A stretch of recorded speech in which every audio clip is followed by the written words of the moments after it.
on the edge of SoHo. I'm gonna try to run in here to the Eric Firestone Gallery and get some pictures of an exhibition by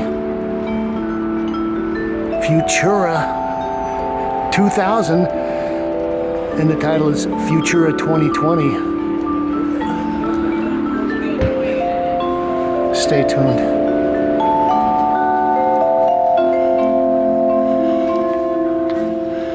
This is my first visit to the new Eric Firestone Gallery. We'll walk through and make our initial sweep of the installation.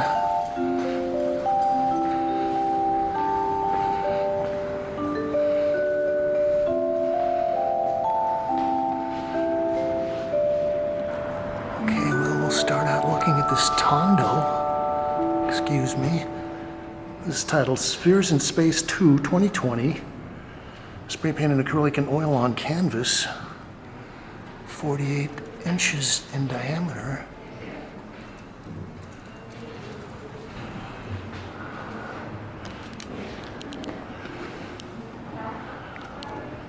I started bumping into Futura, or Lenny as I always called him. His real name is Leonard McGurr. I didn't know he was a Scotsman, but I started running into Lenny back in the early East Village days at a place called the Fun Gallery, and also at another little gallery on St. Mark's Place called 51X. Both of these galleries kind of specialized in graffiti art. This is titled Moon 2020. So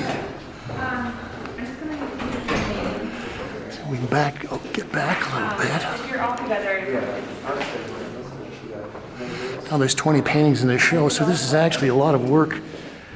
It's titled Neptune 2020. This is 84 by 60, so we're talking about 7 by 5 footers. So I'm hanging out with some of the graffiti kids at the Fun Gallery, and Futura is one of the, more outspoken, more recognized members of the crew. There was also a bunch of people like Leaky Nonis, Zephyr, Revolt, Dondi.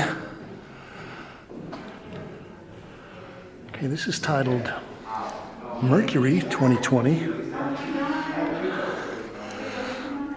There was even a certain kind of competition among a lot of the graph writers, as we called them.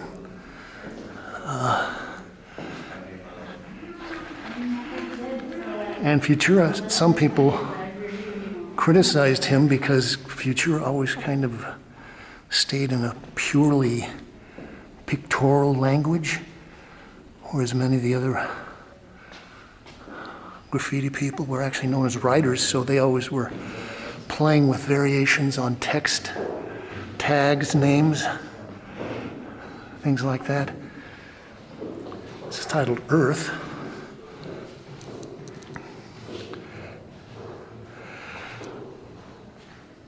I appreciated what Futura was doing because even at that early point, he was more of a fine artist. There was always certain elements that were dealing with art history and the New York School. So this is spray paint, acrylic, varnish, oil, and ink on canvas. And it was amazing. I mean, some people might not consider it a criticism. Some people might, But even back in the mid-'80s, when the graffiti art scene was really taking off, and I mean, in many ways, it got a lot more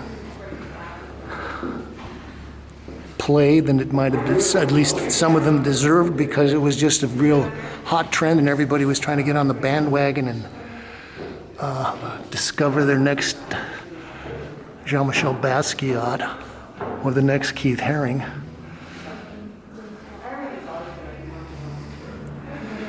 Many of the people that were major parts of the scene have fallen into obscurity now. And one of the things that kind of, gosh, this is a popular show. One of the things that kind of struck me about Futura's work, and I don't know whether this was conscious or just something that was in the air, but it always seemed like the work had a certain kind of like New York school sensibility. And a lot of the graffiti writers were totally unaware, and they didn't want to be aware of fine art. They thought they were doing something that was totally new and original. But if you look at a painting like this, I think this is Indecision 2020, 96 by 72. If we look at a painting like this, okay, his reduced palette, the blacks and whites, browns, and even his use of the metallics kind of recalls Jackson Pollock. As I was saying, though, he was kind of criticized, and people actually said, "Oh, he's the Kandinsky of the graph writers."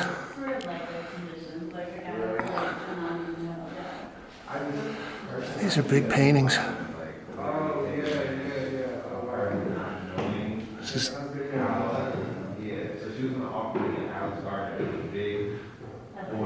inspiration, spray paint ink, and acrylic on canvas.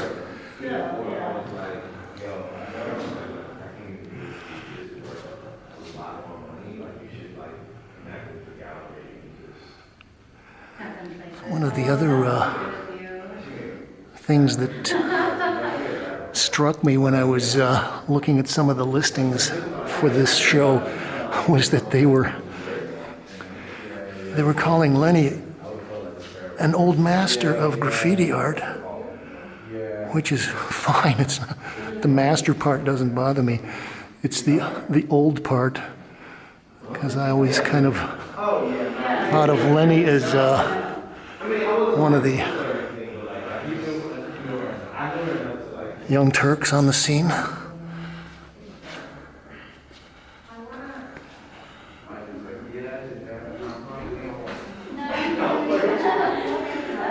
His little use of this kind of atomic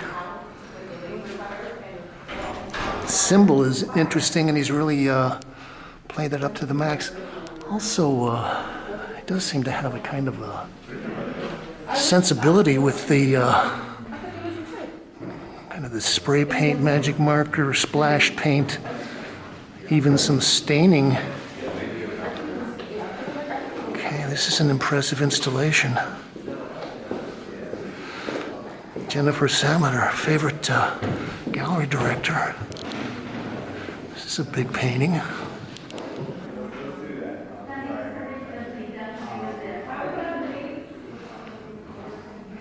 Oh, this is Inception. Spray paint, acrylic ink, oil, and varnish on canvas. This is 96 by 120. So we're talking 8 by 10 feet.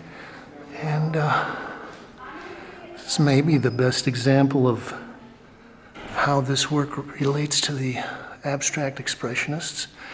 There's a lot of raw canvas. pouring, splashing, staining, spraying.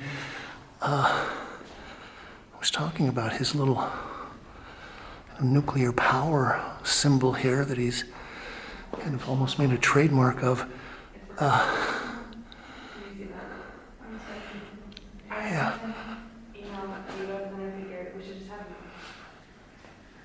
So I think this is also kind of, it is a statement of him finally admitting that maybe he is at some point or some way carrying on the tradition of the New York school, the action painters, abstract expressionism. This is extraction. It's 120 by 90. Well, as I said, I got to know Lenny a little bit, and I would see him around. He was kind of a superstar. He was hanging out with, Jean-Michel Basquiat, Keith Haring, those people, Julian Schnabel. And like I said, I would see him with the Fun Gallery with people like Patty Astor and Bill Stelling and some of the other members of the Graffiti crew. And then, as with a lot of things, into the 90s and into the mid-late 90s, a lot of the interest kind of faded away. And as with a lot of trends and fashions, a lot of the practitioners were forgotten. And I used to see Lenny, he was doing some part-time work as a bicycle messenger. So I'd be out on my bicycle and I would see him. Except Lenny always had a lot better bicycles than I ever had, by a long ways. Anyway, he was always very good, and I think he had a kind of a great entrepreneurial spirit, and realized that he could monetize merch. So he was working with some people to design hoodies, logos, bags, all kinds of things. And I guess he even had his own, maybe a couple of brands that he was working with and has been doing for years. See, we should look at this as a diptych.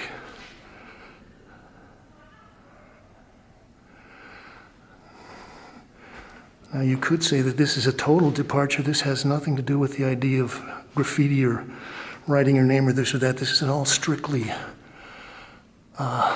abstract painting. And the fact that he's kind of accentuating the frame, the stretcher bars, says that he is kind of looking at this as a picture plane, whereas a lot of the graffiti writers would always be thinking about the side of a train, which is not a rectangle. It's not a perfect picture plane of open space or raw canvas. I was saying that there was a lot of competition between the various writers, and one of the things is that among the real hardcore writers, if you weren't out there painting on the trains every night in the yards and getting chased by German shepherds and guards, you weren't really serious. And a lot of people thought that Lenny hadn't put in his time in the yards, but I don't know whether that's important. Okay, these two pieces are concave and convex. We'll look at this one over the stairwell for a second. This is another Tondo. Spheres in Space, 3. And we've got one more in the basement. Okay, Got some works on paper here.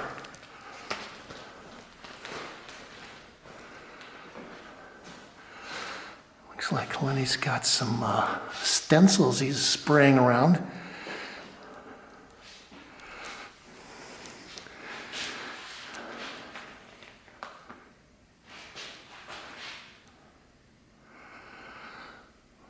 Well, this is kind of ironically a throwback and a reference to some of his most early work, these kinds of odd, slashy figures and the color. So this is 56 by 216 inches.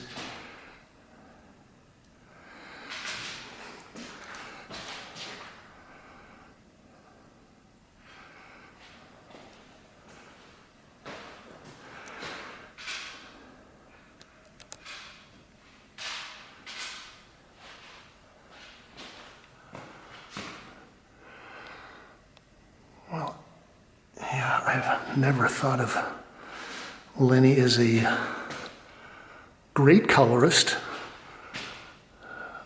but this is not bad. He's got some nice things happening.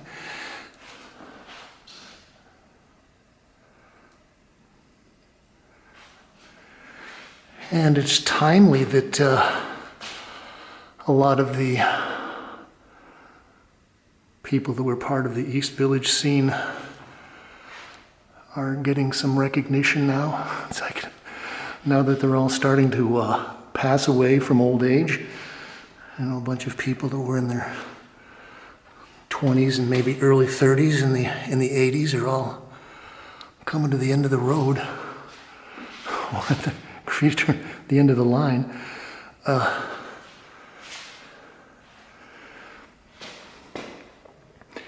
And I guess it was Bob Nickus said something to the effect that it takes about 20 or 25 years for the art world to catch up with what was happening. And, well, it's nice also, I think, that because of Jean-Michel Basquiat and, you know, his selling paintings for $100 million, people are looking around and considering if there is anything that they could attach to that meteor of commerce.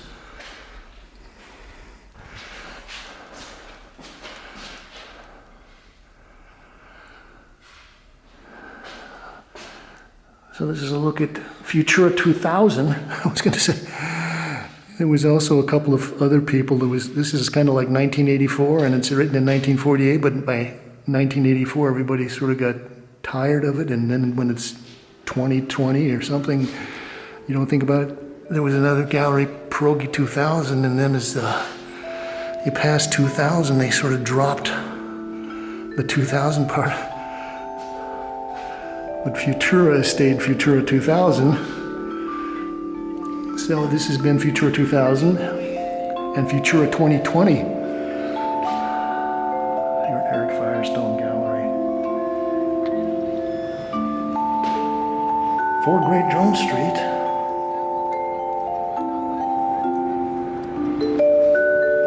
On the eastern edge of SoHo. You can like this, share, subscribe, link it to all your social media sites, and you can leave your thoughts, ideas, comments, criticisms, and reviews below. We just ask you to say, thank you, Kate.